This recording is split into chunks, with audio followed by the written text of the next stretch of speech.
just finished the first season of Daredevil Born Again. Here's my review.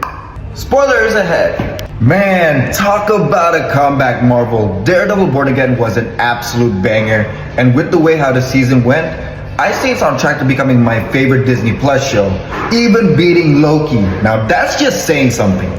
With all the changes in the production fiasco, my bar was set pretty low. I mean, this was going to be a show completely different from the Netflix show. So glad that's changed. Cause it's really everything that builds up to this point from that series that makes the heart-dropping moments hit so much more. I mean, Foggy's death would have probably hit a bit less if this was just an average reboot. Now, I'm not saying you have to watch the original Daredevil to enjoy this series, as Born Again does a pretty good job in recapping the events up to this point. Though, I'd say if you watch the original show, you'll definitely enjoy this more. With that being said, I loved how much was carried over from the old show, but the upgrades here, they don't go unnoticed. The suits never looked this beautiful, the cinegraphics vastly improved.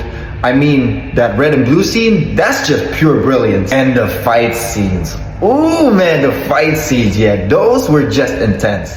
I mean, I didn't think they would step up from the original, but boy was I wrong. It stepped up both in action and gore. Was not expecting fists to crush some skulls here.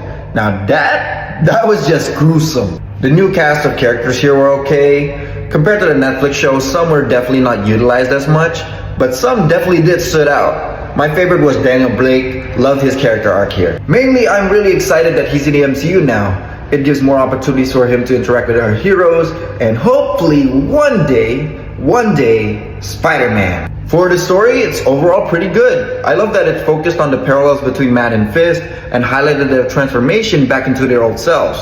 Also, the side stories here were pretty enjoyable. But I can't help noticing that again, due to the disaster that was the pre-production, this series had a bit of pacing issues. Muse, the supposed main villain, made his presence pretty late into the season, and even then, he was wasted pretty quickly. Bullseye and Punisher, despite being the main staple of the series, were barely in episodes. And not to mention our boy Foggy, he died a bit too quickly. I know it's basically what drove the story, but a little bit more screen time would have benefited him also. Luckily, come season 2, all these issues will be finally met with and fixed, as the new creative team will be starting from scratch. I can't wait for season 2, I just know it's gonna break the internet. Here's my score!